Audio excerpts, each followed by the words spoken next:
If you don't like boring news but still crave the truth, then dive into The Robert and Crew Show. From mind-bending conspiracy theories to wild weather phenomena, we've got it all.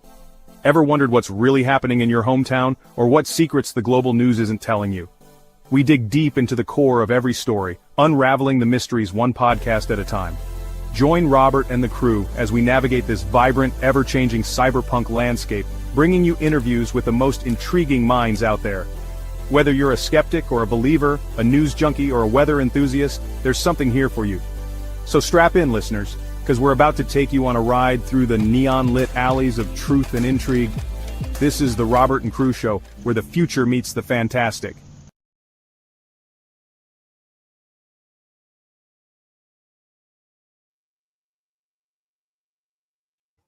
Welcome back to the Robert and Crew Show. As always, I'm your host, Robert. And I'm the co-host, Crew. And I'm Julie. And tonight on the podcast, Crew and Julie, we're doing the Amazon Rainforest, contacted and uncontacted tribes, the things that happen in the Amazon, the animals that are around in there, and some of the most some specifics about different bodies of water like the Amazon River. Are we ready for tonight? Heck yeah. Yeah, it's gonna be a wild ride.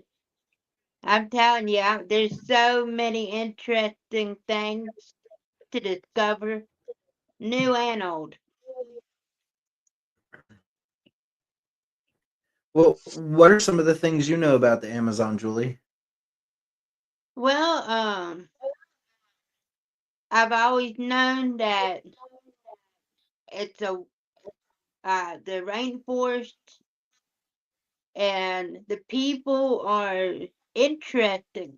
They like to be left alone, and when people come in that aren't welcome, it's be gone, so to speak. Right. And so you got to be careful going in. You want to have all the necessary equipment, and you definitely don't want to go in alone, because you just Right. never know the predators, the animals, and you want to stay safe, Yeah. because And you don't want to get eaten. speaking of which, I have a list of some animals, a couple from the most least harmful animals all the way down to the most harmful animal. And I sent you that list too. The first, the least harmful animal, that's completely harmless, is called a blue morpho butterfly. These dazzling butterflies, with a wingspan up to 8 inches, flaunt their iridescent blue wings that shimmer in the forest canopy found across the Amazon. They sip fruit juices and tree sap, and they're active during the day, and they flutter in sunny clearings. They're pollinators and prey for birds and bats. They're completely harmless to humans with no venom or aggressive behavior. They're more likely to dazzle you than scare you. So they have some pretty big butterflies out there. Then we have another kind of not completely harmless, but not a threat to humans. We have a three-toed sloth. The three-toed sloth is I meant sloth. The three-toed sloth is the ultimate chill resident of the Amazon. These slow-moving mammals spend up to 20 hours a day sleeping in the tree canopies, moving at a max speed of 0.24 kilometers per hour. They're covered in algae that camouflages them. Found in Brazil's Tejos region, they munch on leaves. Their slow metabolism supports forest ecosystems by conserving energy and dispersing seeds through their waste. Algae on their fur hosts insects, creating many ecosystems. They're no threat to humans. They're too slow to cause any trouble. Their only defense is camouflage, and they avoid conflict entirely. Then we have a scarlet macaw. These vibrant parrots with red and blue and yellow feathers grow up to 33 inches long. They nest in tree cavities and form monogamous pairs, cracking nuts with strong beaks. They detoxify fruits by eating clay at licks, found from Mexico to Brazil. They're seed dispersers, so they help regenerate the forest by dropping seeds. Their clay consumption neutralizes toxins, adding plant diversity. They're also a tourism draw, supporting conservation efforts. The parrots are harmless unless you're a nut that they want to crack. They may squawk loudly, but they pose no physical danger to humans or other animals. Then we have the mildly harmful uh, things in the Amazon. First one being the leafcutter ant. The leafcutter ant is one of the most industrious ants of the Amazon. Living in colonies of millions, they cut leaves to grow fungus for food, making toxic plants edible. They're found across the Amazon. They're highly organized with roles based on size. They are ecosystem engineers. They are good at aerating soil and recycling plant material. Their fungus gardens support microbial diversity, and the leaf cutting aids nutrient cycles. Their bites hurt humans, they'll sting, but they're not venomous. They are more focused on the leaves than attacking people, but disturbing a colony might earn you a couple thousand nips. Ooh, could you imagine falling into a leaf cutter colony? Mm. Ugh, no thank you. No, Then, thank you. then we have one of the spiders. We got the pink-toed tarantula. With No, its thank you. distinctive pink-tipped toes, these docile day-active tarantulas roam the Amazon's trees. They are tree tarantulas. They prey on insects and small vertebrates, sometimes even birds, using venom to subdue them. They control insect populations, maintaining ecological balance. Their presence indicates a healthy forest ecosystem as they are sensitive to habitat changes. Their bite is mildly venomous, causing localized pain or swelling/itching in humans, but it's rarely serious and it's more likely to hurt than kill you. The tarantula is way more likely to flee than fight. Then we have the Amazon river dolphin. These pink or pale blue dolphins are found in the Amazon rivers. They grow up to 9 feet long. They use echolocation to hunt fish in murky waters and are known for their playful behavior. They're apex predators in the river ecosystems. They control the fish populations. Their presence signs a healthy aquatic habitat, vital for the Amazon's waterways. Generally, they're harmless, but they have been known to accidentally bump or nip humans if startled during fishing conflicts. No fatalities have ever been reported. Then we have the moderately harmful. We have the piranha. It's oftenly overhyped, but piranhas are social fish forming schools of hundreds in slow-moving Amazon rivers. They grow up to 50 centimeters and eat fish, insects, and occasionally mammals during feeding frenzies triggered by scarcity. They regulate aquatic ecosystems by controlling fish and scavenger populations. Their feeding frenzies recycle nutrients in rivers. Their sharp teeth can cause painful bites, especially if food is scarce or they feel threatened. Attacks on humans are extremely rare, and they are usually non-fatal.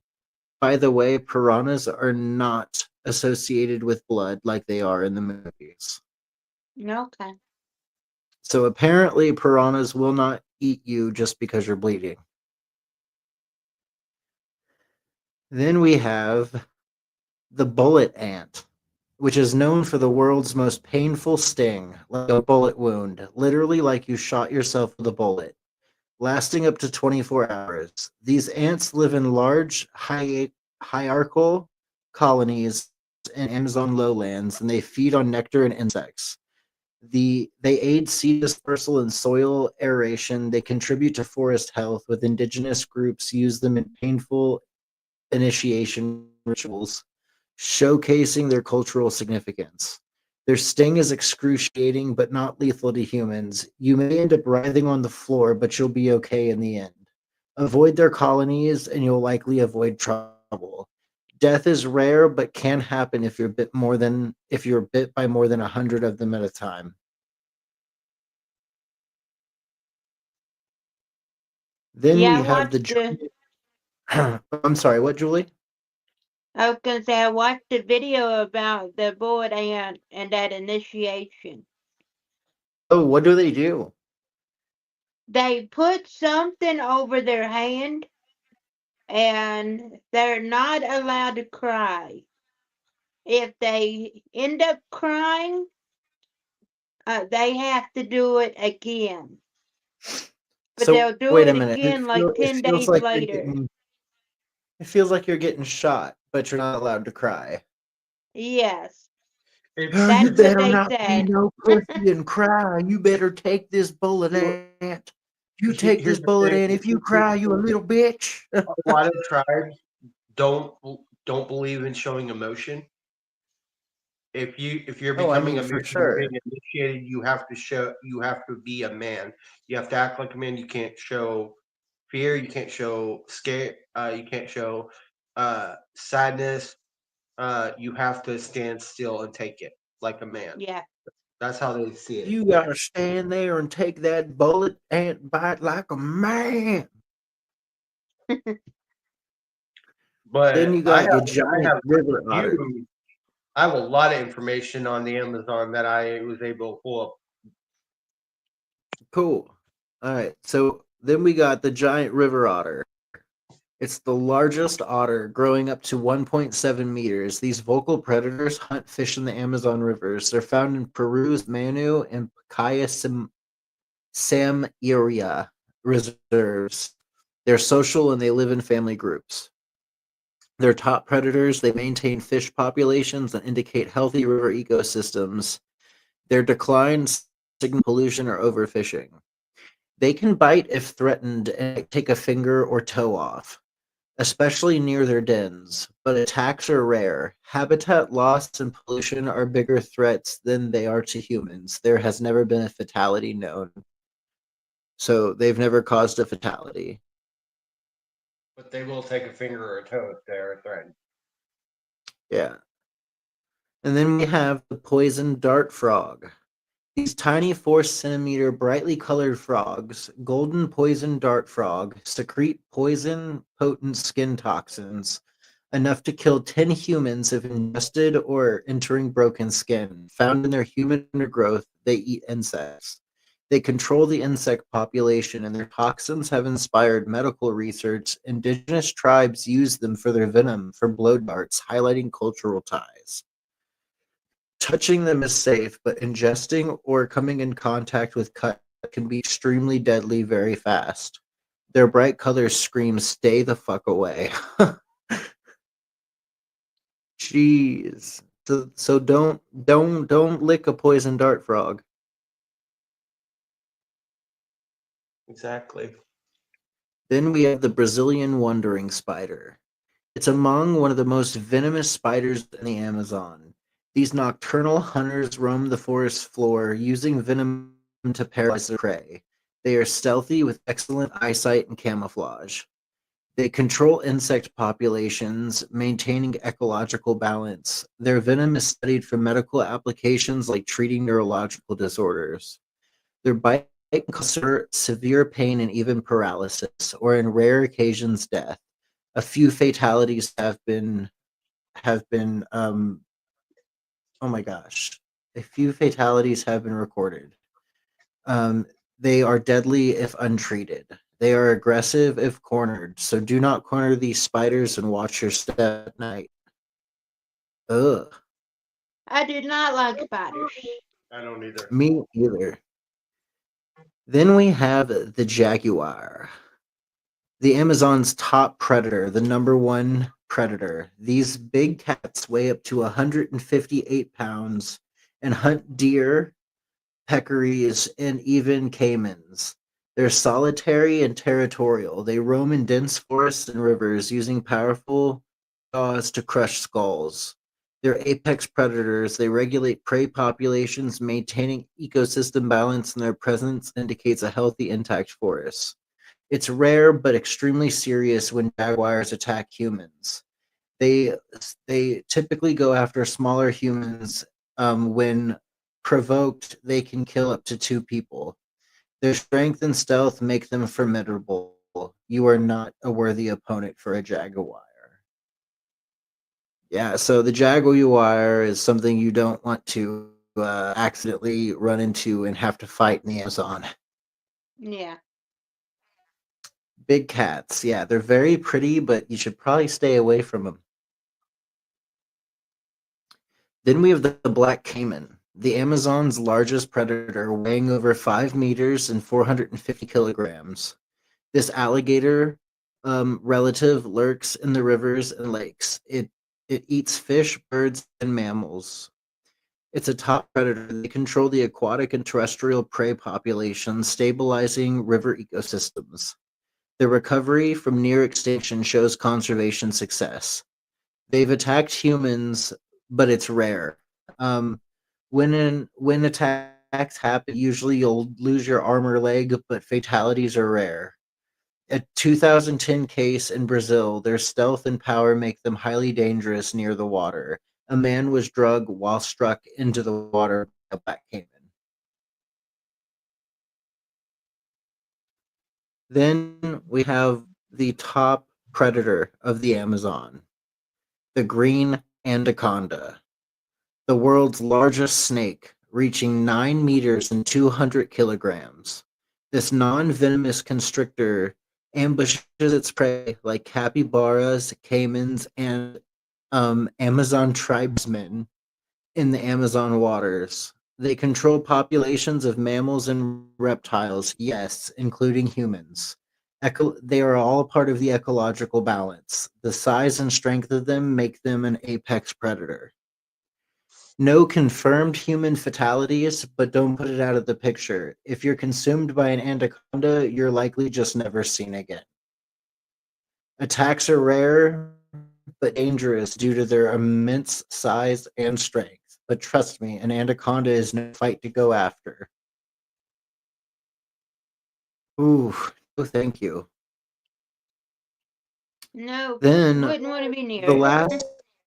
last and most deadly creature in the Amazon is none other than the electric eel.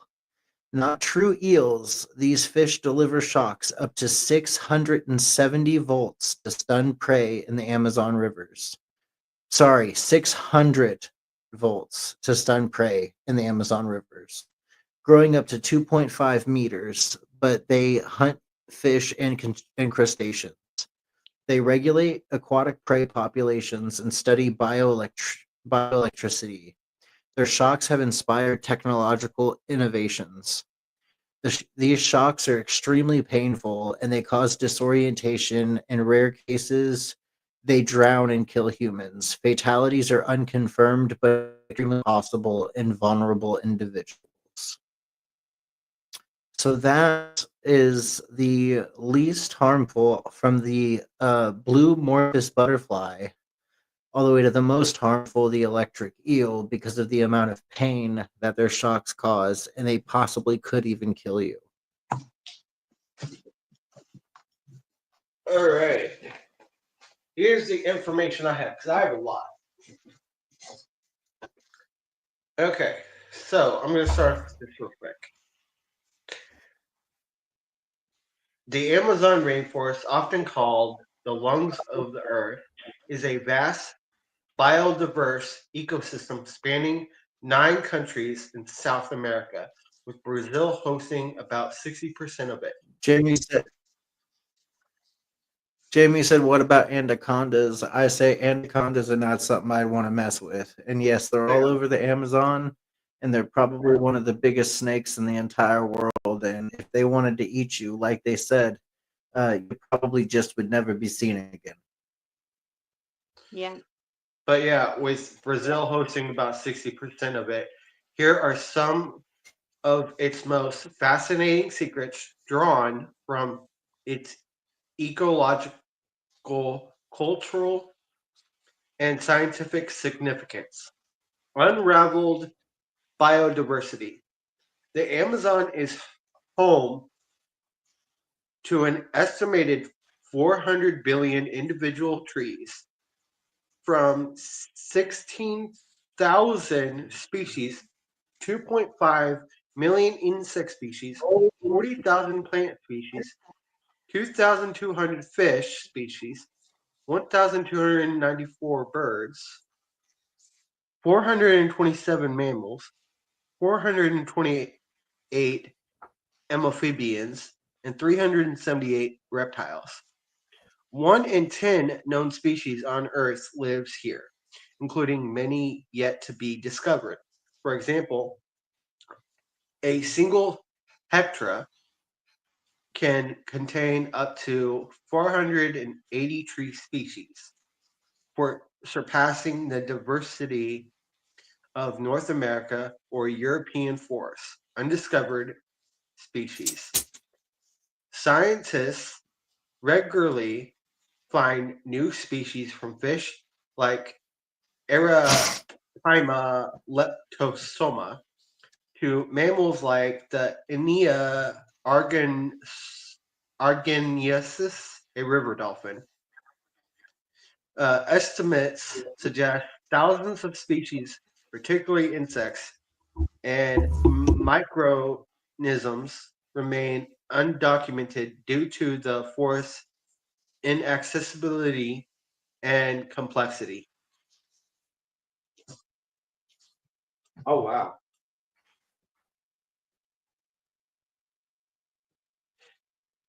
Ignatius knowledge.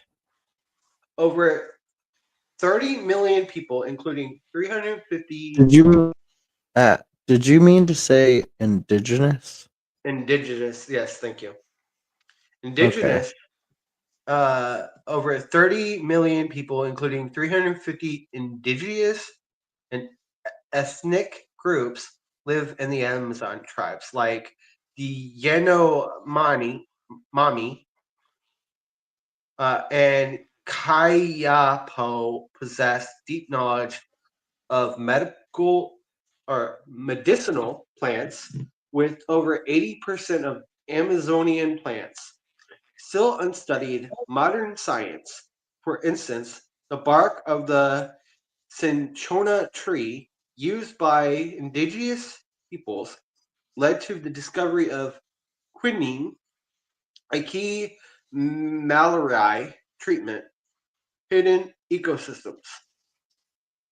The Amazon contains unique microhabitats like tipos, tabletop mountains, and igopo, seasonal flooded forests, hosting specialized species found nowhere else.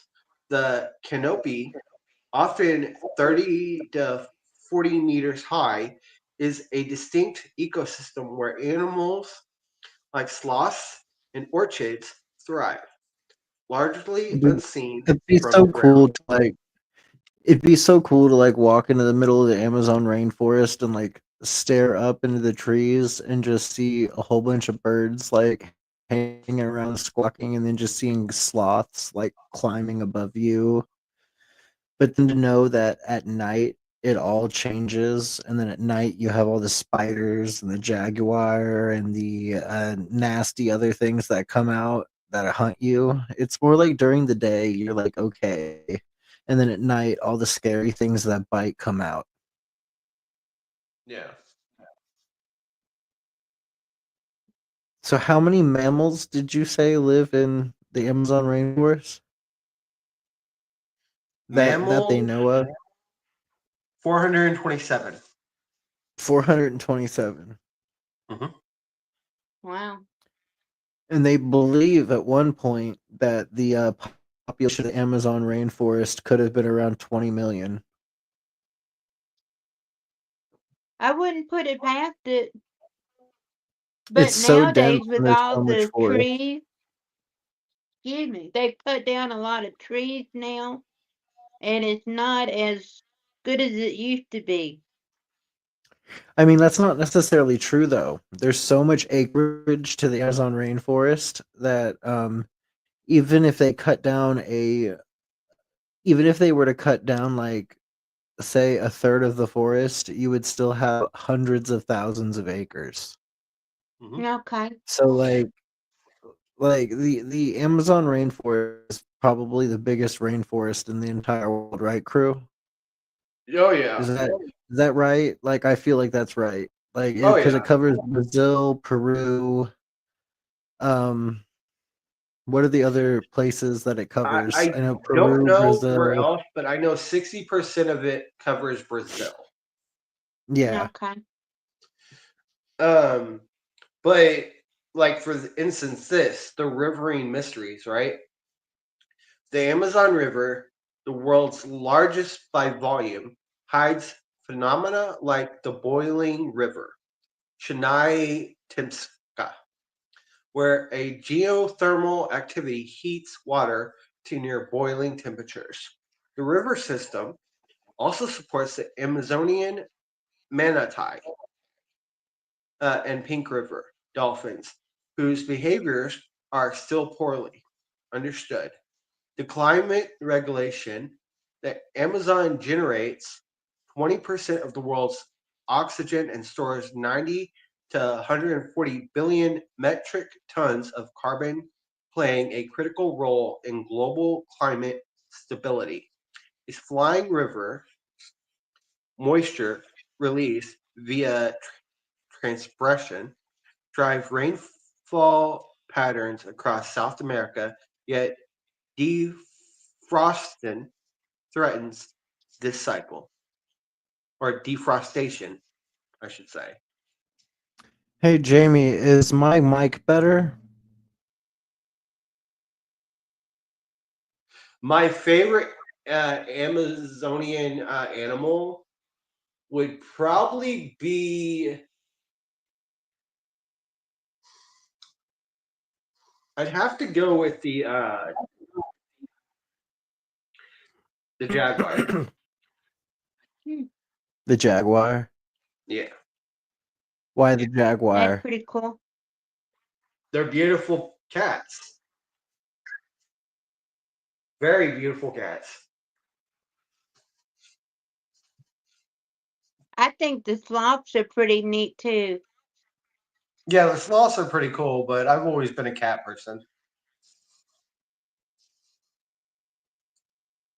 Ooh, archaeological enigmas. Recent discoveries like geoglyphs and terra petra, human-made fertile soil, suggest advanced pre-Columbian civilizations thrived in the Amazon, challenging the view of it as a pristine wilderness. Sites like Bolivia's Linos de Moxas reveal complex societies with raised fields and causeways, uncontacted tribes. The Amazon harbors some of the last uncontacted peoples on Earth, with an estimated 100 groups living in isolation, particularly in Brazil and Peru. Their existence is threatened by longing, mining, and disease, and little is known about these languages or cultures. That's pretty cool.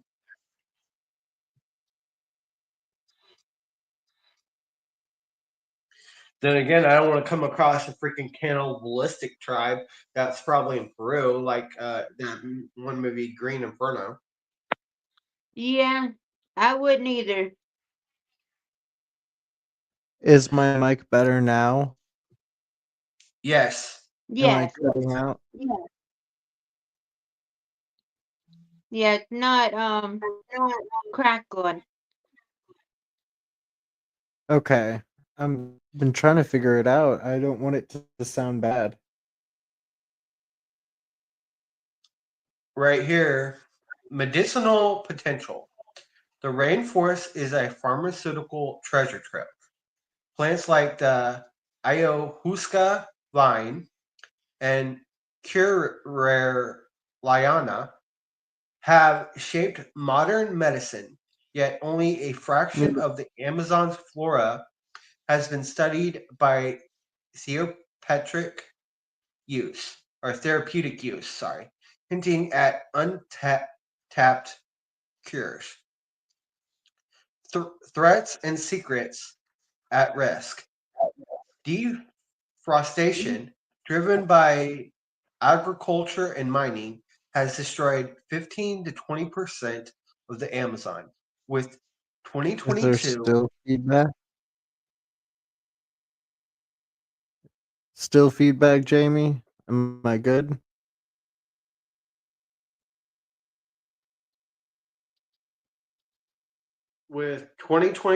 seeing 11,088 km lost in Brazil alone. This not only endangers species and cultures, but risks tipping the Amazon into a savanna, releasing stored carbon and disrupting global climate. The Amazon secrets are vast, but many are at risk of being lost before they fully understand. If you Okay, yep, okay. Um Hold on. What happened? I lost Rose. No, it's what Grok was asking me a question. I'm not gonna read that part. Um but on this part, here's some of the indigenous tribes. Uh Many of whom have lived there from thousands of years. Some of the prominent tribes include Yanomami, one of the largest groups living in Brazil, and Venezuela, known for their communal lifestyle and shamanic traditions. Taikuna, primarily in Brazil, Peru, and Colombia. They are one of the most populous Amazonian tribes with a rich oral traditions. Kayapo, no, Kayapo, inhabiting central Brazil, known for their resistance to deforestation and distinctive body art. Ashanaka, found in Peru and Brazil. They are known for their sustainable agriculture and resistance to external encroachment. Awa, a small nomadic group in Brazil, considered highly endangered to longing and land grab. Munduruku, living in Brazil, they are known for their warrior traditions and efforts to protect their lands from mining. Guarani, spread across Brazil, Paraguay, and Bolivia with a deep spiritual connection to the forest. Shipibo, Conabo, in Peru, recognized for their instinct, intricate art, music, and ayahuasca ceremonies. Ayahuasca. Thank you. Yeah. Uh, Wayorani, which is the Hayorani in Ecuador, known for their hunting skills and resistance to oil exploration. Shura in Ecuador and Peru, famous for their historical practice of head shrinking and strong cultural identity. There are also many uncontacted or recently contacted tribes, such as the Kawahiva and the Coruba in Brazil, who remain isolated to preserve their way of life. Estimates suggest over 100 uncontacted groups exist in the Amazon, particularly in Brazil and Peru. So over Exactly. 100 tribes that have never been contacted before Yep. all live between Brazil and Peru. hmm That's crazy. Yeah, numbers and details can vary, as some tribes are small or undocumented, and many face threats from deforestation, mining, and disease. I've heard of the one tribe, Which tribe? the how you pronounce it? Alma.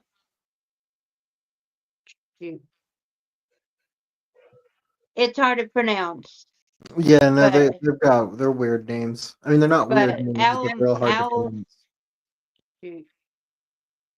I can't pronounce it, but they were some missionaries went to that tribe and they were murdered for when they were trying to contact them, but their wives ended up still staying there and was eventually able to contact them and became friends with them. I can't pronounce the name of that tribe though right now. But they like purposefully they murdered those people and then they became friends with them. They became friends with the wives of the people of the guys that they killed. That's crazy. Thanks, Jamie. Thank you for letting me know that my mic was having issues. I'm sorry about that, dude. All right. So with the tribes crew, you were going over the tribes. I had to dip out and come back in to fix my stuff. What were the other tribes? I heard the last one did we find out if they're like, because from what I was looking at, there's no cannibalistic tribes in the Amazon. Yeah, I didn't see any either in here. Um, it was just basically going, explaining what they're known for and what they're against, like mining and all that, and oil stuff like that. Yeah. But it's a big list of names. I don't want to go over that again. No, I got you. Yeah, but I do got a mystical monsters slash real creatures often seen. So uh, the first one is the Mapinguri, a massive, hairy, cave-dwelling beast from Brazilian igneous traditions, often described as a giant sloth-like creature with one eye, a So mouth. big hairy Brazilian cyclops Bigfoot. A let's see. Hold on. One eye, a mouth, and its stomach, and a pungent odor.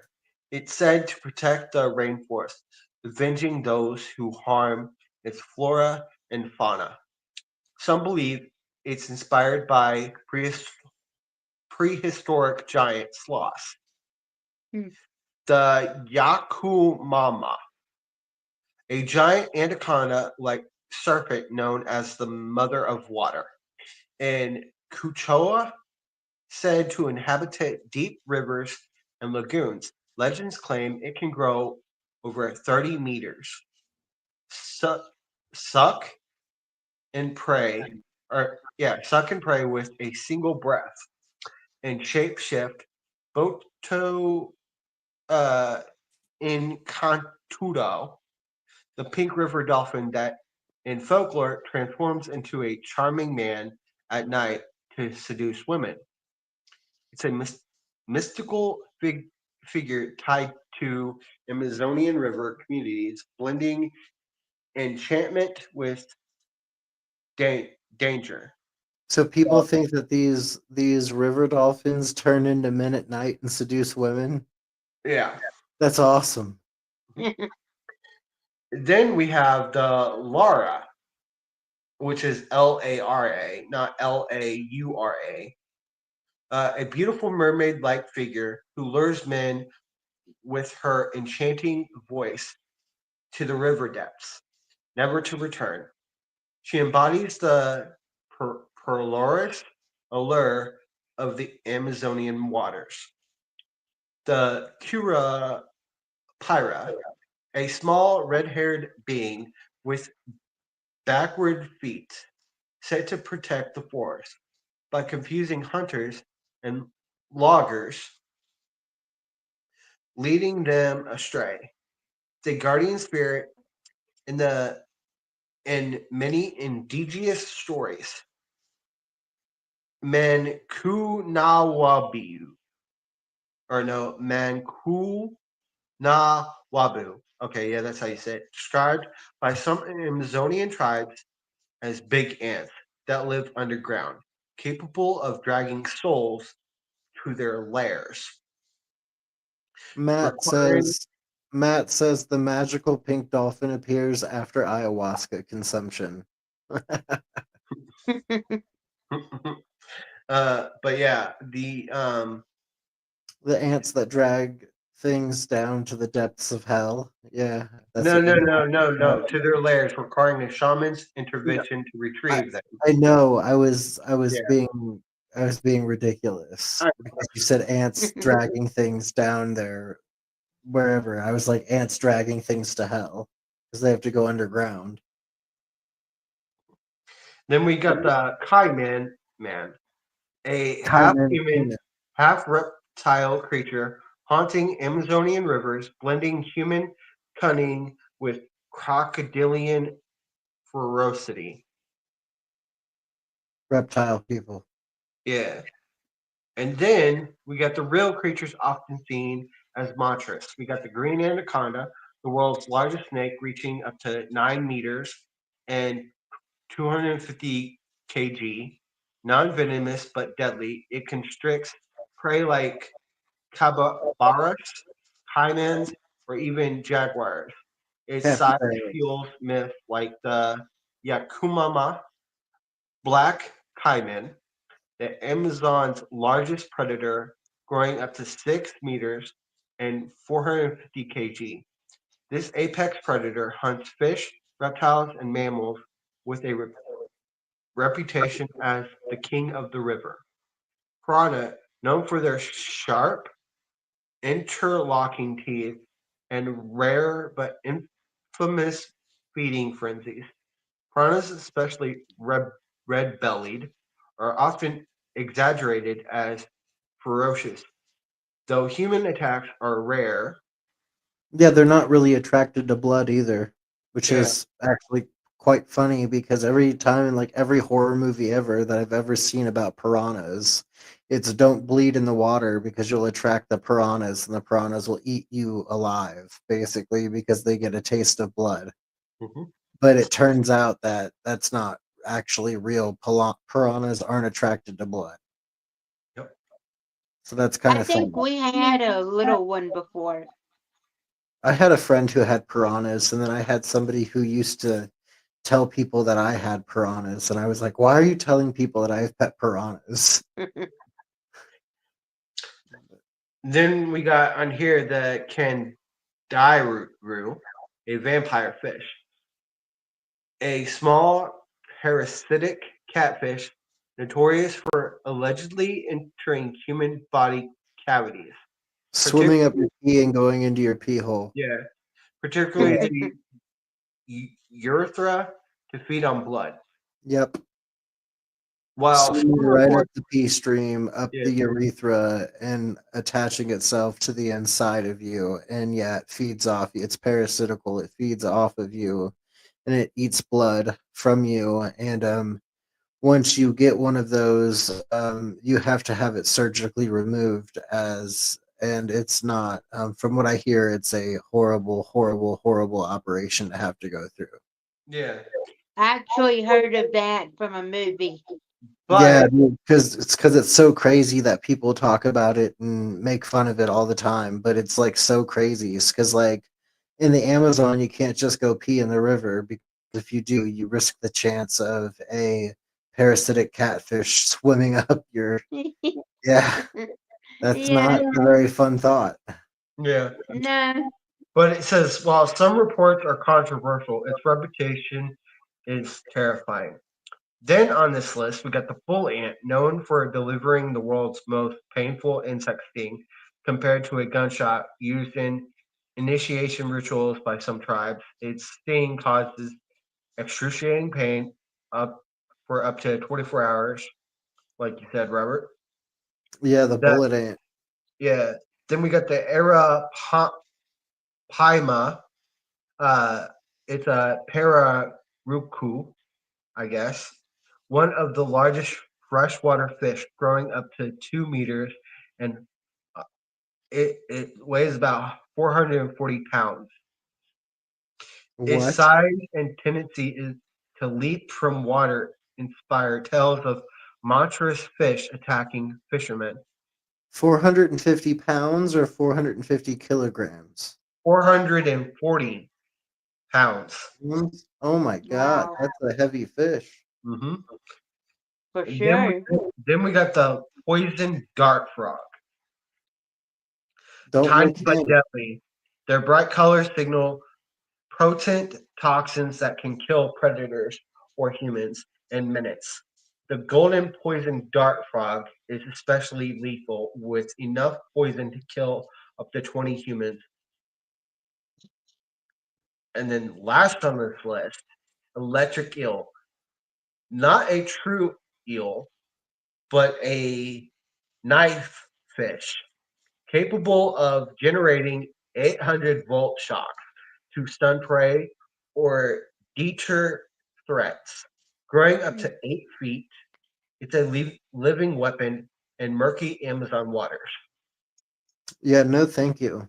No, It makes me not want to ever go swimming in the Amazon. There's too many things that could hurt me in that water. for sure. You got anacondas, you got electric eels, you got piranhas, you got apparently these pink dolphins that, I mean, God forbid they lose the temper. I don't want to be around that.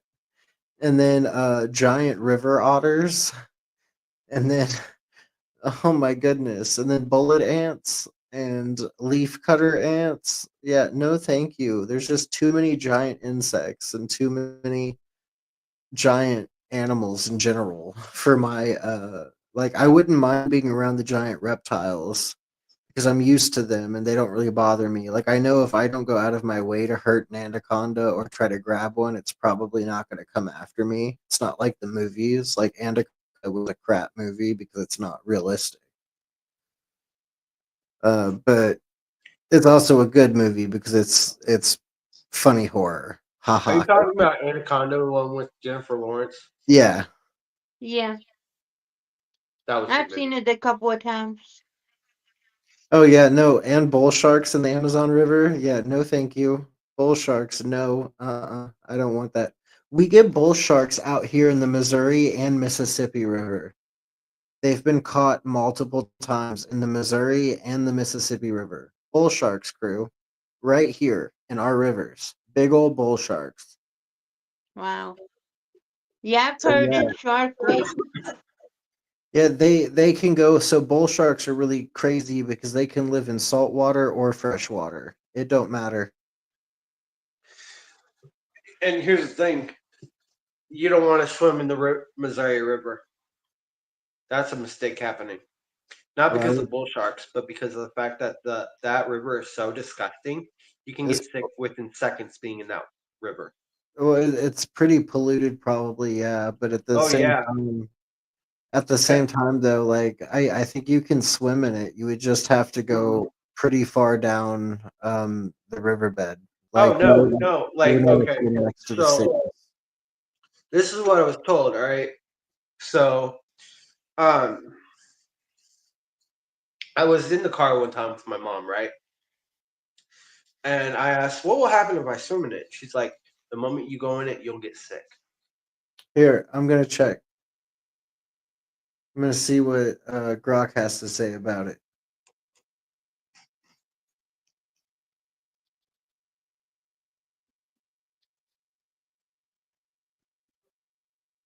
Would I get extremely sick if I swam in the Missouri River?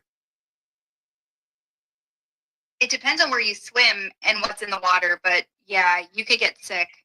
The Missouri River can have high levels of bacteria, pollutants, and agricultural runoff, especially in urban or industrial areas. So I check local water quality reports first. If it's So, been rainy, so if I swam in the Missouri River, I would want to swim far away from the cities, correct? so yeah, you're right. Swimming far from cities would reduce your risk. Rural areas tend to have less pollution, but you'd still want to check for agricultural runoff or wildlife contamination. For sure, Look because for soft. bacteria is a mean son of a gun. Oh, absolutely. It really is. That's why picking the right spot and timing matters so much. Even in cleaner areas, avoid swimming after heavy rain when bacteria levels spike from runoff.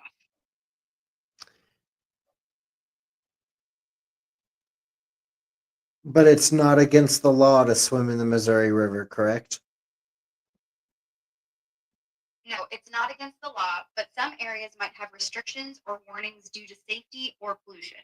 Check local rules, especially near dams or protected zones, to avoid any trouble.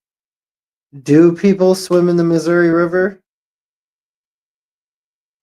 Yeah, some people do swim in the Missouri River, especially in quieter, cleaner stretches away from cities, like in rural Missouri or Montana. But it's not super common because of the currents, cold water, and pollution risks in certain spots. And just to be 100% with you, bull sharks have been caught in the Missouri and Mississippi River, correct? No, Oh, bull sharks no? haven't been of rare sightings and captures in the Mississippi River, like way downstream near the Gulf. But not They're not not in the Missouri River then. right, not in the Missouri River. All right, thank Bull you. sharks stick. So they've been caught in the Mississippi, and then the Missouri. They haven't been found in the Missouri River, but they've been captured in the Mississippi River, and pretty rare to see. And then yeah, you don't want to swim in the Missouri River close to the cities, and you'd want to swim up in the Missouri River if you were going to swim in the river. You'd want to swim up closer to Montana where the water's cleaner. But it's still not safe to swim in it because how fast the current is. Yes, and bacteria. Bacteria is Yeah. disgusting. So I wonder, according here, let's ask him one more thing. Is it safe to swim in the Amazon River? No, it's not safe to swim in the Amazon River because of strong currents, piranhas, caimans, and diseases like schistosomiasis from parasites in the water. Stick to guided tours if you're near it, and even then, they usually don't recommend swimming. Will I die if I swim in the Amazon River? It's unlikely you die immediately, but swimming in the Amazon is really risky due to strong currents, predators like piranhas and caimans, and diseases from contaminated water. Your best bet is to avoid it altogether unless you're with experts who know the safe spots. Is it a good idea for me to drink the Amazon River water? No, it's not a good idea to drink Amazon River water because it's full of bacteria, parasites, and pollutants that can make you seriously ill. Always I'm use gonna purified. do it. Wait, hold up. If you're thinking about swimming or drinking from the Amazon, please don't. The I'm risks are gonna too do high. it. I get it, but seriously, don't swim or drink from the Amazon. It's just not safe. Okay, What's your thank you. You're welcome. If you need any She Oh was my God. pleading with you not to.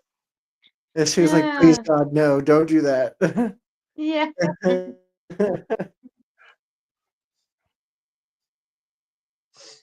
But yeah, that's all the information I actually have on the Amazon. Matt says, I grew up on the Niagara River before the falls. It's polluted from the Great Lakes and the current is strong. And Jamie said, LOL, Robert, read my mind. But yeah, if I'm gonna swim, I'm gonna swim in the lakes. I mean, I feel like swimming anywhere in the world, like you can get bacteria in any water, specifically bacteria like E. coli and like just really nasty things. And if you get that in your mouth or inhale it at all, you can get very, very, very, very sick. Mhm. But the likeliness of somebody actually contracting E. coli, you would have to swim in the wrong lake at just the right time to catch a disease like that. Yeah. Right. So, like, you would have to pick a really bad time to swim, which is usually right when it gets really freaking cold. So it's not cold enough to kill the bacteria, but it's cold enough just to make the bacteria like overwhelmingly reproduce, or when it's just warm enough for the bacteria to come out of the cold. So basically, spring and the beginning of fall, you don't want to swim in lakes or rivers. Right. In Because the like middle of summer or the middle of winter, you're basically fine because either it's too hot for bacteria to grow in the running water, or it's too cold for the bacteria to live. because when I was living or visiting Red Oak, Oklahoma, right? That's where my grandparents uh lived at because they would occasionally go from Kansas City to out there. There's a place called Wilburton, Oklahoma, right next to it that has a famous attraction out there. Kind of like you know how Blue Springs has Baroque Woods, Yeah. called Robbers Cave, and it's a huge like nature reserve, kind of like Baroque Woods, and that's where a lot of the famous outlaws would go hide, like Jesse James from Missouri, being an example. He would hide out there, and the lake out there, safe to swim in. I've swam in it multiple times whenever I would go visit out there, or when I even lived out there. And then I've swam in the Lake of the Ozarks. Yeah, Um, see, Lake of the Ozarks, I've swam in there too, but quite honestly, nowadays it's not safe to swim in. right. And The then Lake of the Ozarks is really gross.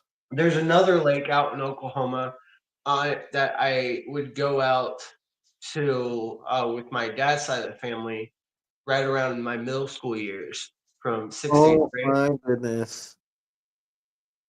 Matt says, I live in the Philippines now. There's saltwater crocs and Philippines crocs. They have super deadly sea snake too. I have yet to swim in the ocean yet. I live 100 yards from the sea. Oh my god, that's got to be so beautiful. Yeah. I am jealous, Matt. You know what's funny? I just recently saw that on our I've told crew about this, but for whatever reason, our podcast is big in areas like Vietnam and the Philippines. So that's kind of cool. Yeah. So thank That you, is neat. Matt. Well, like okay, that it like now that that you said that, Rob, and he said he lives in the Philippines. That just literally made me crack up a little bit because you just basically proved your point. Yeah. That's always been a place I wanted to visit. We have a friend from the Philippines, Julie. Two friends actually. Yeah. Well, one of them is more of an acquaintance, not a friend. But the other one is. Um, I'm not going to say their names, but uh, I would love to visit. I would love to visit the Philippines. It looks like a spectacularly beautiful place. well, one of our friends who's from the Philippines, who lives in the Philippines, uh, he I met him through Damn eFed. short.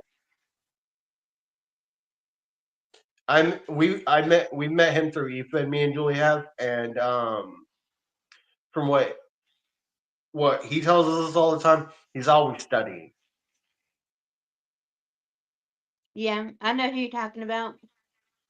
That's what I hear, Matt. I hear that it's very cheap out there and that like living is actually possible. It must be nice. It's very hard to live where I live right now. I wish that prices would come down a little bit, cuz balancing the grocery bill and the rent is almost impossible. And back 8 years ago you could have done it, but now it's literally like sometimes it's, are you going to have a house over your head or are you going to eat this month? And if you're lucky, you might be able to get some extra groceries down at the food pantry. But like, I've got a good job and I can't afford groceries, man. Like, I have a really good job. I should be able to afford groceries and a down payment on the house, but I can only afford a two-bedroom apartment and groceries maybe twice every 2 weeks. See, with me though, because I know what you're going through. Oh my goodness. I had a $45 apartment last year. Oh, that's awesome, man. My electricity bill was 25 to $45 Wow. and the Why don't water we just pack is up and move to the $4. Philippines? I would love to, but you got to do it legally. And Yeah. how long did it take you to become a citizen of the Philippines, Matt? Or were you born there? Fresh shrimp is $2 a pound. That's awesome. I love Oh, I seafood. love shrimp. I can't Oh, have seafood. So wait, what was that? This from Stream. It's one of those cheap Oh, viewers on Stream Boo don't BS. don't Twitch bots need to stop. Robert, do you have services there where you live? I do. So I have like food pantry stuff and all that other stuff, but I make too much money for food stamps.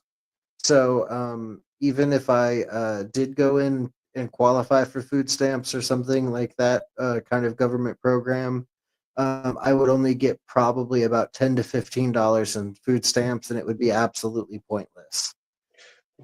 Like, okay, I could I could honestly, because I work part time. Oh my gosh, your four-bedroom house cost about 70 or about 7,000. Dang. wow. Is that 7,000 a month or is that 7,000 total? But yeah, okay, so I could get food stamps if I wanted because I work part time, but I can't honestly. I choose not to because I work a lot, and um, even though I work part time, I do work a lot because I basically make sure I put in the hours. I Those married 3 days I work. Matt said I'm a tourist now, but I married a Filipino last year. I am here 1 year this month. That's awesome. And So 7,000 to buy outright. Oh yeah, my god, I yeah, wish. that's wow. Wow. But yeah, us in Missouri, me and Rob in Missouri, we do have those services, but some of us choose not to get it because one, we basically work our asses off a lot, Yeah. and why would I need food stamps when one I go donate, right, and I just go to the gas station, give me food because it's right down the street. I have another channel Pina Home. I show house and life. I'll check it Oh, out. oh yeah, I'll definitely check it out too. But yeah, so I donate, so I Matt, don't really. maybe sometime, Matt, if you'd be down, we'd love to have you on and do an interview about where you live. We love actually learning about different places around the world, and we would love to do an episode on the Philippines. So if you ever want to do something like that, just hit us up and let us know. No rush, no. If you don't want to, you don't have to, but it would be interesting.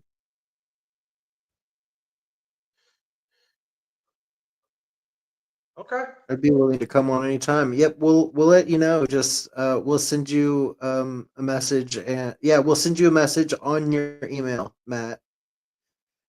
We'll set that up.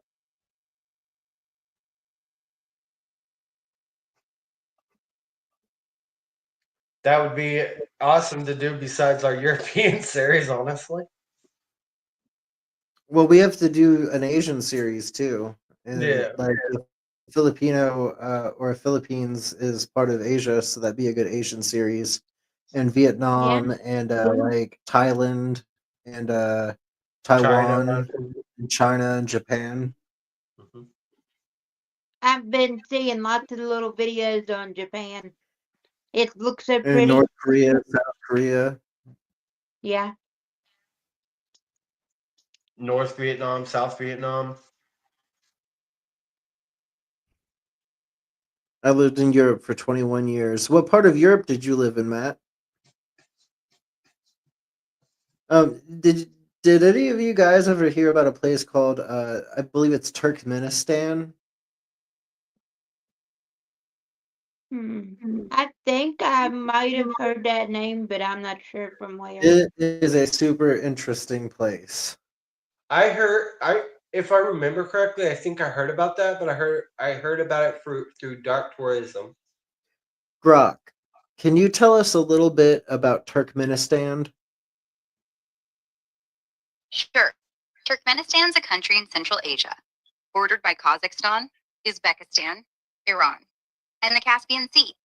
It's mostly desert, with the Karakum Desert covering over 70% of the land, and it's known for its natural gas reserves, which are some of the biggest in the world. The capital, Ashgabat, is famous for its white marble buildings and monuments, like the Arch of Neutrality. But it's also pretty isolated. Visa rules are strict, and the government keeps a tight grip on things. Culturally, it has a mix of Persian, Turkic, and Soviet influences, with traditions like the Alabay dog and carpet weaving. Oh, and they've got the Darvaza gas crater, a fiery pit that's been burning since the 1970s, which is wild to see. Politically, it's been led by strongman presidents since the 90s, with lots of quirky laws, like banning opera and ballet for a while. Fun fact, they once declared the Turkman horse a national treasure. How many people live in Ashgabat?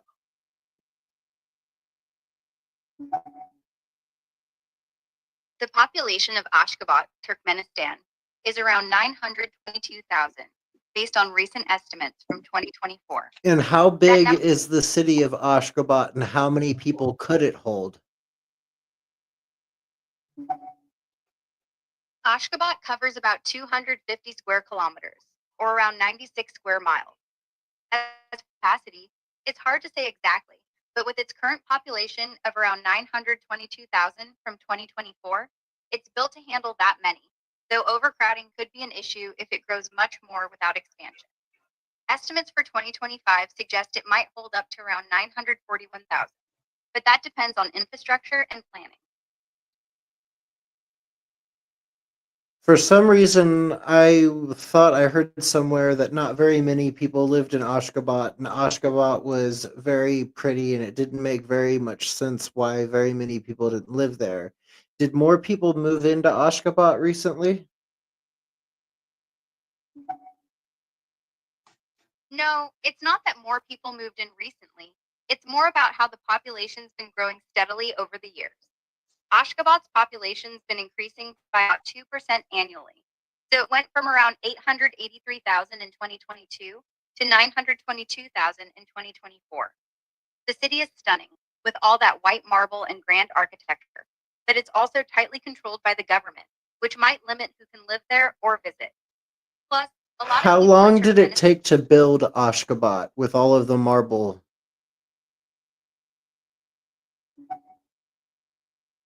building Ashgabat with all that marble wasn't a one-time project. It's been a gradual process since the 1990s, after the Soviet Union broke up. Most of the marble-clad buildings, like the 543 structures covering 4.5 million square meters, were constructed between the 1990s and 2013, when it got its Guinness World Record. Major projects, like the Presidential Palace, took about 3 years, from 2008 to 2011. But the whole Approximately city, how many pounds of marble has been used in Ashgabat? based on the info, Ashgabat's marble-clad buildings cover around 4.5 million square meters, which translates to roughly 1 billion pounds of marble. That's a ballpark figure, but it gives you an idea Oh of my the massive God. scale. They've really gone Wow. £1 billion of marble is how much marble has been used in Ashgabat. That is stupid interesting. Wow.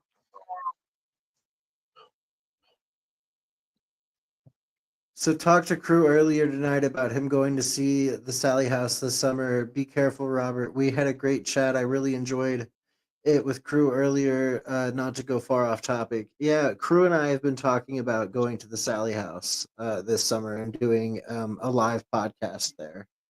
And yeah, Matt, Turkmenistan is crazy, and it's awesome that you lived in Germany and Sweden. I would love to live in Sweden. Oh, definitely. We're gonna play some videos here. So here's the first video, guys. Total population of the Amazon that exceeded 20 million people. What? Yes, 20 million. This is the latest evidence from the Amazon. And then you ask yourself, how did they feed 20 million people in the Amazon? Because it's a fact, rainforest soils are poor. The land is largely unfertile and you can't grow stuff on it for very long. So how did they feed all these people? The answer was, they invented a soil. It's called terra preta. It's a man-made soil. It's thousands of years old. It's full of microbes that are not found in adjoining soil. It's based around biochar. And you can take a handful of 8,000-year-old terra preta and you can add it to barren soil, and that soil will instantly become fertile. It's highly sought after in the Amazon, and it explains how they fed these people. There was science in the Amazon. How'd they create this?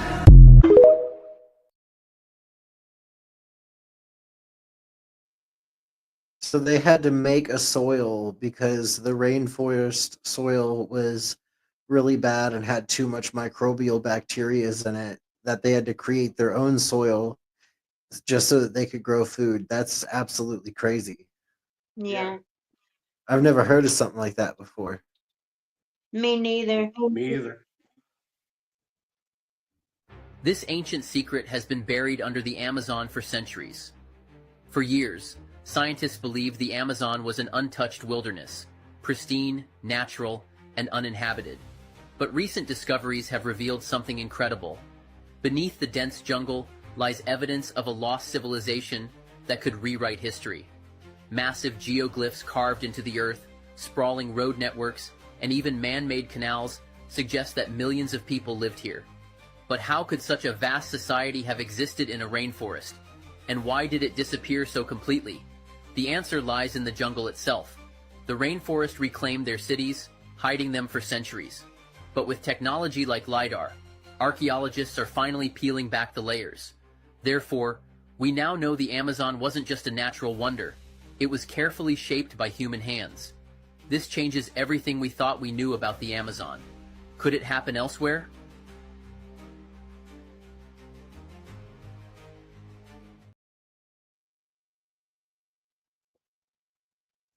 Could it happen elsewhere, Crew?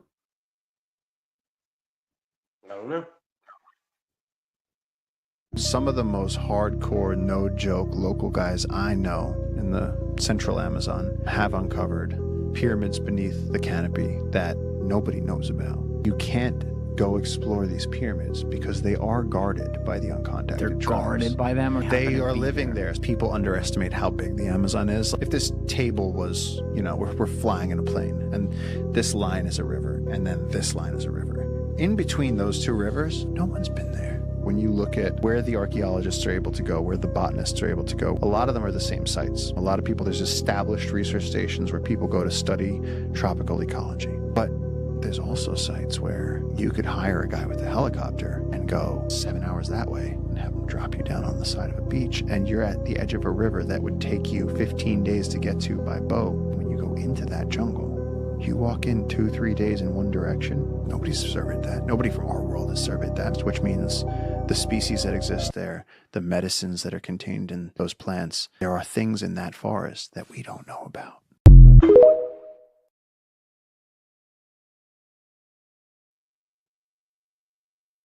100%. There are things in the forest that we don't know about. Yeah. Have you ever wondered what secrets lie in the heart of the Amazon rainforest? Let's uncover the mysteries of this colossal green world.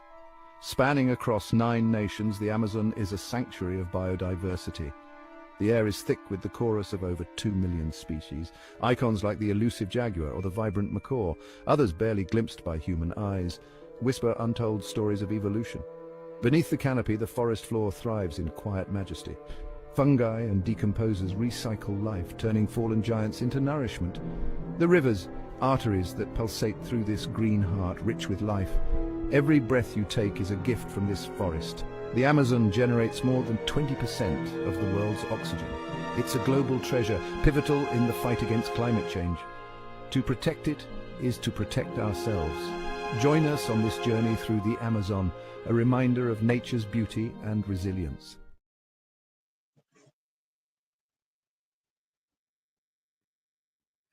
Yeah, the Amazon, like, we need to protect things like the Amazon and not allow logging and mining to occur because, some of our forests are the most beautiful places, and I feel like we lose them more and more and more every year due to logging and just harmful depopulation of the forest for cities and housing.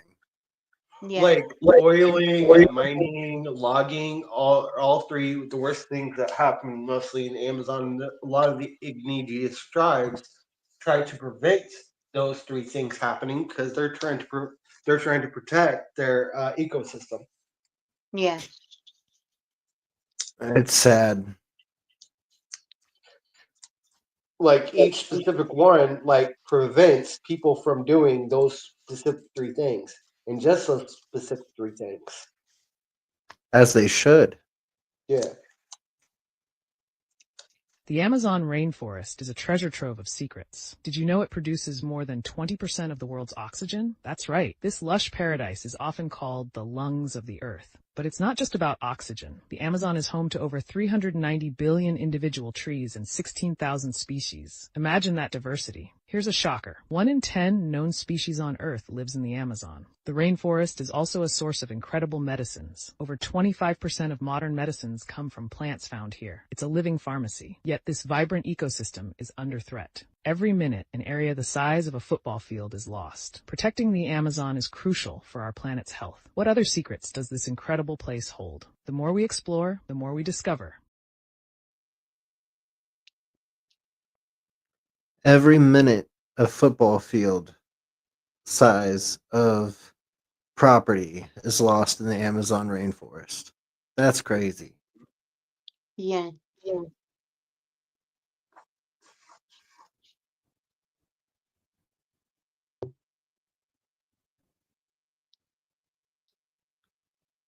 Matt says, need to teach the inhabitants biotourism to preserve the land and water.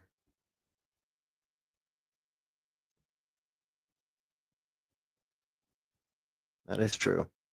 Yeah. This is why I will never go back to the terrifying Amazon rainforest. As I continued my way into the jungle, I found myself lost due to me avoiding the dangerous animals. I stumbled upon a narrow, overgrown path, beckoning like a siren's call.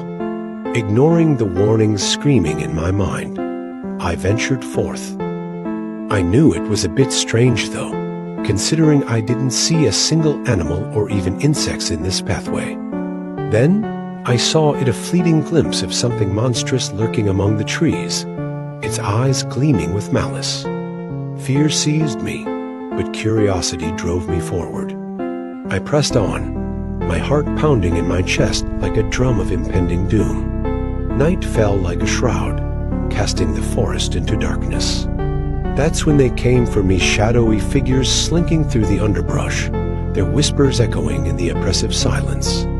I ran, branches tearing at my flesh, but they were relentless, their grasp closing in around me like a suffocating embrace. I emerged from the forest battered and bloodied, but alive. Yet, the horrors I witnessed haunt my every waking moment. I will never return to that accursed place, for the unknown path led not to discovery, but to the brink of death, its very self.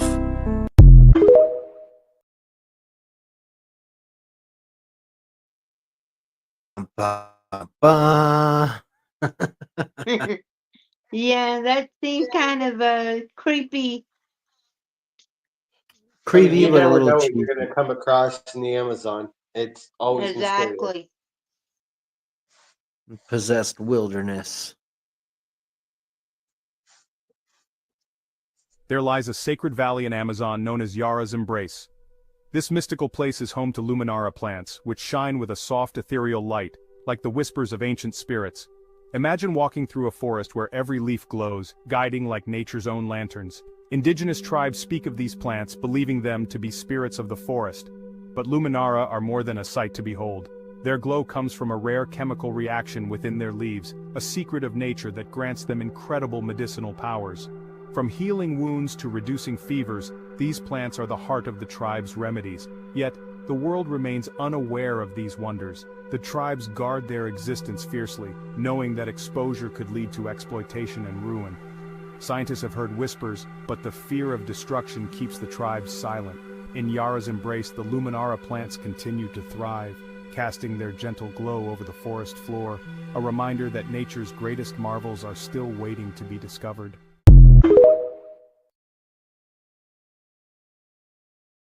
And you know what that reminds me of? Avatar.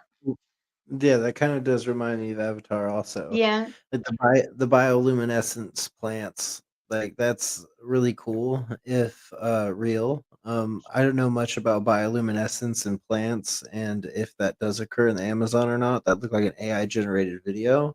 So let's find out. Let's find out if bioluminescent plants are in the Amazon. Okay. In the Amazon rainforest, are there bioluminescent plants? No, there aren't any known bioluminescent plants in the Amazon rainforest, but there are bioluminescent fungi and insects, like certain mushrooms and fireflies, that light up at night.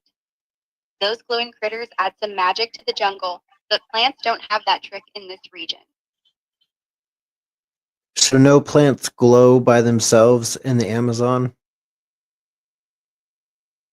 Nope, no plants glow on their own in the Amazon, but you've got those cool bioluminescent fungi and bugs that put on a show at night. Pretty amazing, right? What was it called? The Yara what? And let's see. There lies a sacred valley in Amazon known as Yara's Embrace. This mystical place is home to Luminara plants. All right, ask about Yara's Embrace. What is Yara's Embrace in the Amazon? Yara's embrace in the Amazon could refer to the perfume Yara, like the Latafa Yara line, which is described as wrapping around you like a luxurious embrace. But that's more of a marketing thing on Amazon's site.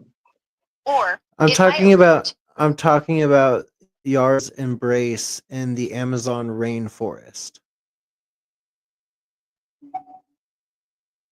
Got it. So about Yara's embrace in the Amazon rainforest. Based on what's out there, it's likely tied to Yara Flor, the comic book character, who's an Amazon warrior protecting the rainforest and embracing its spirit as part of her identity and mission. There's also a book series, Yara's Rainforest, where Yara helps protect the Amazon, but no specific embrace is mentioned. It's more about her connection and care for the ecosystem. In that book, are there bioluminescent plants? No, there aren't any bioluminescent plants mentioned in the Yara's Rainforest. No, The book so focus- it sounds like that AI stuff was completely AI made up. Yeah, Okay. but it's still pretty. It would still be pretty cool if it was real, because that reminds me so much of Avatar. Yeah, that would be nice. Neat. The bugs use luciferos, and you find Jamie says you find trees getting broken and you meet King Kong. What would I do if that happened to me in the Amazon? I don't know. Like, I would probably bow down to the king. Like, I'm not gonna die. I mean, I'm gonna let King Kong know that I'm not gonna hurt him.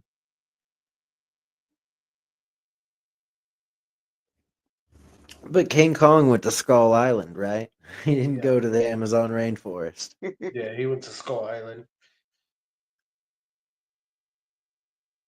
So, when it comes to the Amazon, we do have tribes that have been documented, but they're uncontacted. And uncontacted meaning we know they're there, but we won't contact them because we don't know how they'll react to us, and we don't know if they're cannibalistic or if they have rituals of human sacrifice. So if any of those things are a part of their lifestyle, I don't think we want to be a part of it. That's Like, how Yeah. warriors go missing. like for example, the movie Green Inferno, where this college group decided to go to Peru, and they were talking about some things at the college about what some tribes practice or whatever, Yeah. and uh, the plane crashed, and they were all hunted except for one, Okay. and the girl Spoiler alert, guys. Spoiler alert. the girl who survived in that movie was traumatized because she not only witnessed the professor, but all her colleagues that were students being cannibalized one by one. Right. Have you heard of that movie where what was it called? Where the people go to shoot a documentary on an island, and it turns out the island is filled with the cannibal tribe, and the tribe ends up eating them, like all of them. Cannibal Holocaust. Yeah. Yeah, have you heard or seen that movie? That is such an intense film. Did you know when that film was made, they had to they actually got investigated by the FBI because they thought those people actually died. Wow. Because yeah, the director made them not appear in public for a certain amount of time after the film to add to the hype. Yeah. And they did that, and it like really brought in the concern of the FBI, thinking that these people actually went there and they actually filmed this and they actually let those people die. But no, it's that actually it's so crazy to think about that happens. But there are probably tribes out there that are uncontacted that would eat other humans. So that's not that crazy to think would happen. I found a video about that today where they said that they do it only about once or twice a year for ceremonial purposes. What cannibalism Yes, and tribes specifically in the Amazon? yes. Let's see. But Because I ran across the video and I shared it with you. Are there any tribes in the Amazon that partake in cannibalism ritualistically? Yeah, historically, some Amazon tribes like the Wari practice ritual cannibalism, specifically mortuary cannibalism, as a way to honor their dead until the 1960s. Today, no known tribes in the Amazon still do this. Most, like the Warit, have stopped and now bury their dead after mourning. So let me get this straight. The Wari tribe ate dead people to honor the dead people, correct? Yep, that's right. The Warit tribe ate their dead as a ritual to honor and remember them, a practice they stopped in the 1960s. It was more about respect and mourning than anything else. And what part of the Amazon was the Warit tribe from? The Warit tribe was from the western Amazon, mainly in Brazil, near the border with Bolivia, around the Javari River basin. That area is dense with rainforests and other indigenous groups too. Thank you. You're welcome. If you've got more questions, just let me know. All right, so yeah, Julie, you're right. The Warit tribe was a cannibalistic, ritualistic tribe that ate its dead to honor the dead. Weirdly enough, and I mean, I've heard of rituals like that before, but that's a weird one. Like, It is. so grandma dies, and now we're all gonna barbecue her. Like, that's such a weird thought. Like, It is. I'm telling you. my goodness. And to think that they were doing that and it was normal, like that's pretty intense. So the Warit tribe is pretty intense when it comes to their religious rituals when it comes to the morbid reality of death. That's a crazy one, crew. Yeah. That makes you feel some kind of way. Hell yeah. For Um sure. Elm Street says uh Asmat tribe in Indonesia ate Michael Rockefeller. The tribe is still uncontacted. They believe in headhunting and cannibalism. Also, Aztecs use skin people and wear their skin. Oh, Aztecs used to skin people and wear their skin. Yeah, and didn't what was it? Was it the Mayans or the Aztecs that would cut off people's heads and use them to play basically a game of soccer that was technically also like basketball because they were trying to get it into a goal that was on a pyramid basically, but they kicked it. Mayans, and if you lost, you died. Oh Some of boy. these tribes, man, they have the craziest rituals. The craziest rituals, like Mhm. the head ball, the Mayan head ball. That's so crazy.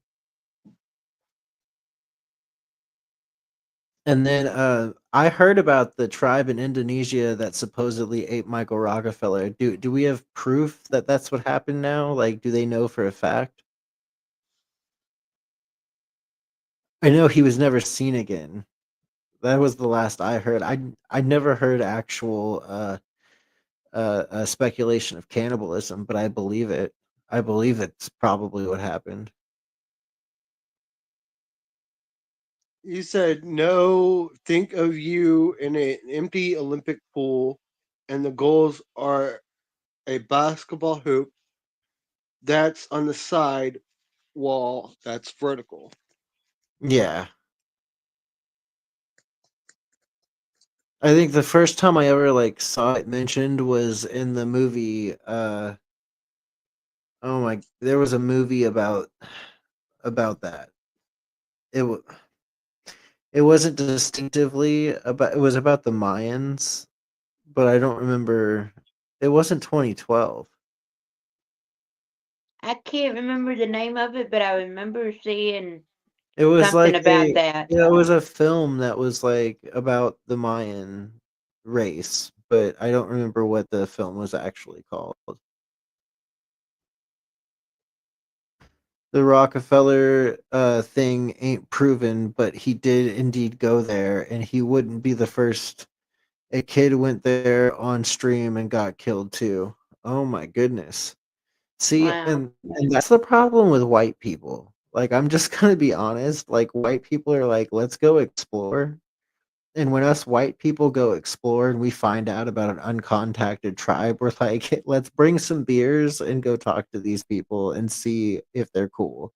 And that's the biggest mistake you can make as a white person, because then you instead of being invited to dinner, you become dinner.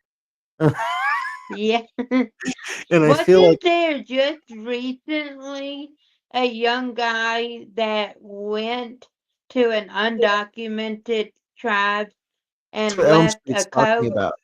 Yes, that's what. Well, no, I don't know. Well, I don't know if that's the same one, but yes, there was a guy that left. He left Coca-Cola or Pepsi or something, and I now think it he's was a coat.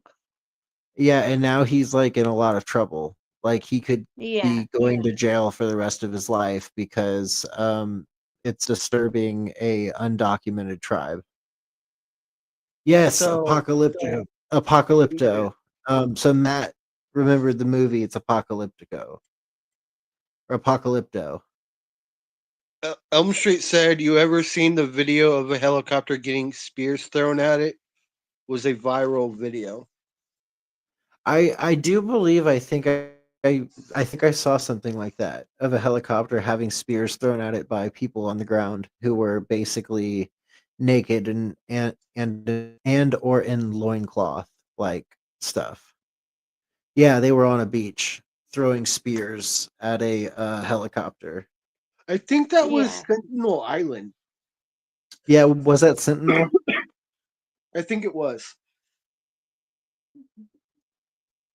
The tribe thing is so crazy. Oh, for sure.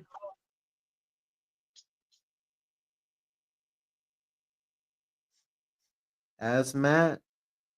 What does that mean, Asmat? You think that's the same people, no? I do not.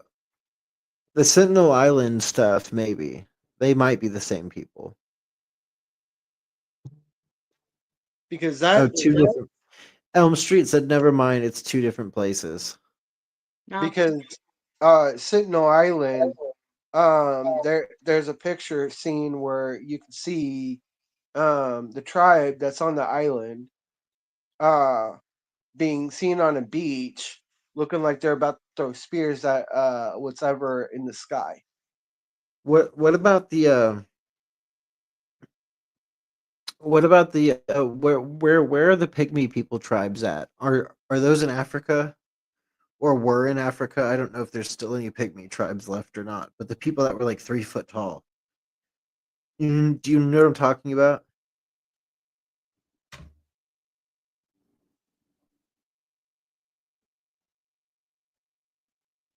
No, I would not do I would never do that. I would never ever ever do that, Jamie. I'm not doing naked and afraid in the Amazon. What about you, crew? Would you do it for 100K?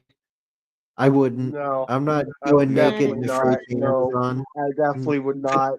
That's not I enough mean, money. No. 100K is nice and all, but I'm not stupid enough to go in the Amazon and be naked. Pretty sure that's who I meant to name, not Asmat then.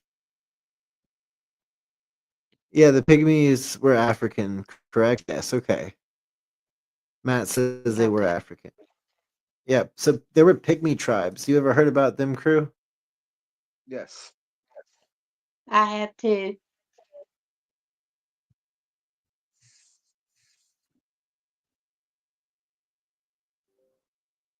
Where were the pygmy tribes located? Pygmy tribes are mainly located in Central Africa, across countries like the Democratic Republic of Congo, Cameroon, Gabon, Central African Republic, and Rwanda. They live in dense rainforests like the Congo Basin and are known for their small stature and hunter-gatherer lifestyle. And by small stature, how tall are the pygmy people? On average, pygmy people are about 4 feet 11 inches to 5 feet 3 inches tall, depending on the specific group and region. They're adapted to their forest environment, which is pretty fascinating. What is the smallest tribe in the world? Height stature wise.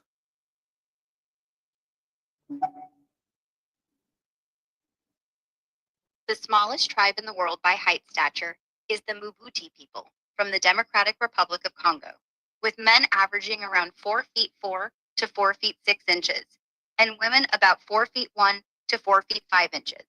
Their short stature is thought to be an adaptation to their forest home.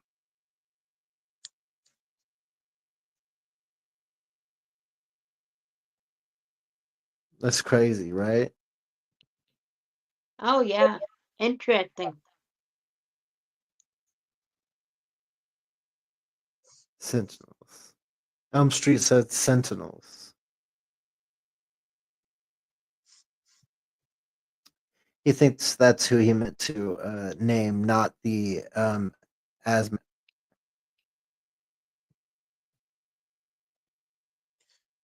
Yeah, the Sentinels are very dangerous, and India does not recommend anybody to ever go there.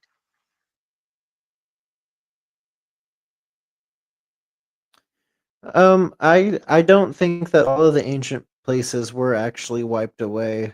Definitely some of them survived. And if they did survive, the question is, where did they go? Or basically, is there a way to prove that they left where they originally were? And if we can prove that, then did they colonize somewhere else? And if they did colonize somewhere else, did they become a new people entirely? Because I guess that could happen.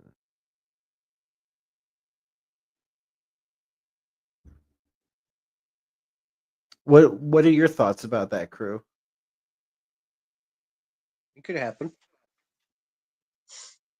I don't Like, do know. you think all of these tribes or these older tribes, such as like the Aztecs, the Mayans, some of these undocumented and documented tribes of the Amazon, do you think some of these ones that supposedly went missing actually went missing, or did they just go and colonize another region and become a newer or a new people or a brand new tribe? Who knows? It's all speculatory or alleged. We can't uh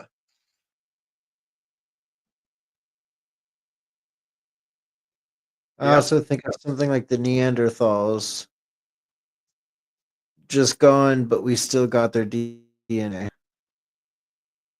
And I think they just moved, said Matt. Yeah. Like it could be it it's all alleged. We don't know. We can only theorize what could have happened. Um they could have moved, they could have died off.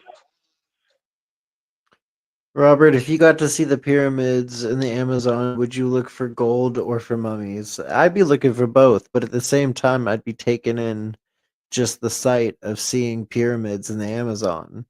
And also, I would, if I found any of the cities that are lost within the Amazon, the first thing I'm doing is I'm just taking in the sights. I don't want to loot it. That's not my goal here. My goal is to enjoy the beauty and document it. Totally agree with you. They were also used to the Ice Age, and having to adapt to the change was probably rough. Oh, it was definitely rough.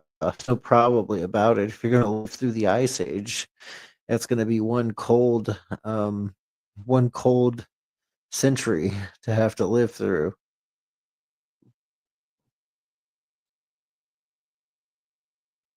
You know, there were tribes in like the Arctic, weren't there? Like the Inuit people, weren't they technically a tribe? I don't know.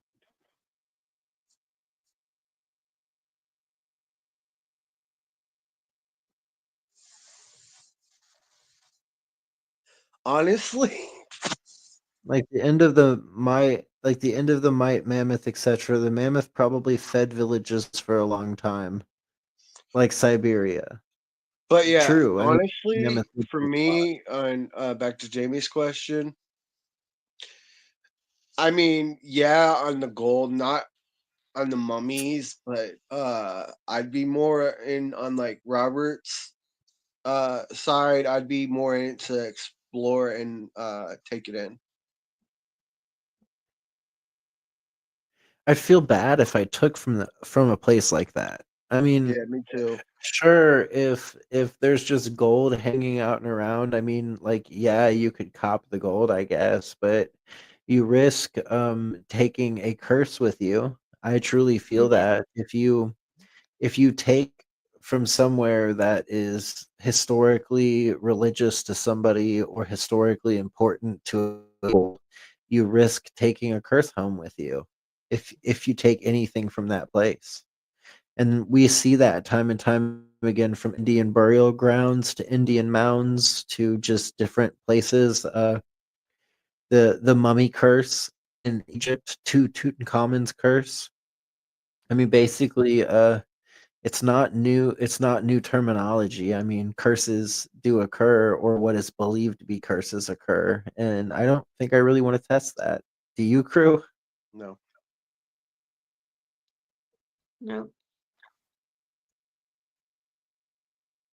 I think one of the coolest things of Egypt involving mummies is King Tut's dagger made from a meteor, and everyone else had the weak bronze weapons. Yes, I've heard that King Tut's dagger was made of out of meteorite, which is absolutely astonishing, and I would love to get to hold something like that. Um, I've also heard of King Tut's curse, which was the people that found King Tut and opened up that sarcophagus. Everybody in that room had like car crashes and heart attacks and died in very mysterious ways days after opening up King Tut's tomb.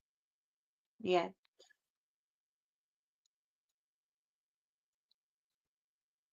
Ancient Egypt, though, just that is one of my favorite subjects, as all of you that listen to the podcast regularly should know. Yeah. Is there anything else that you'd want to touch on tonight, crew, about the Amazon or Lost Tribes? I can't think of anything. Julie, did you have fun tonight? Oh yeah, it's always very interesting. What's your favorite thing you think you learned tonight? Um, well, that tribe that was cannibalism on certain holidays or religious, that was crazy. Well, But I love the from what animals. we read, it wasn't religious holidays or anything like that. They were cannibalists when it came to their dead. So Yeah, to honor somebody that died, they would eat the body of the recently deceased to honor the deceased, which is yeah. very weird. That Weird one's and a weird kind of one. crazy. Weird, I don't think crazy, I'd want to run into one of sweet them. in a ritualistic way, I guess. It was for honor. It wasn't because they were hungry. It was an honorable thing somehow. So it's just a weird ritual that the tribe had. The Warlholt tribe, or the Wahort tribe or something. I don't remember how they said it. But yeah, no, very, very, very, very interesting. The one animal I would never want to run into in the Amazon would be the green anaconda. And For seeing and sure. hearing about anacondas, and how big they get. Like they're not really a nuisance to the humans out there, but I mean, God forbid you get sized up by one and you're the only food for miles. Yeah. And just to know that they're just giant boa constrictors, like that's what an anaconda is. It's not poisonous, it just crushes you to death. Right. I'd rather Imagine having see that thing the wrapped around you. I'd rather see a jaguar from a distance or one of See, those sloths. jaguars are cute. Jaguars are cute, but they're fast.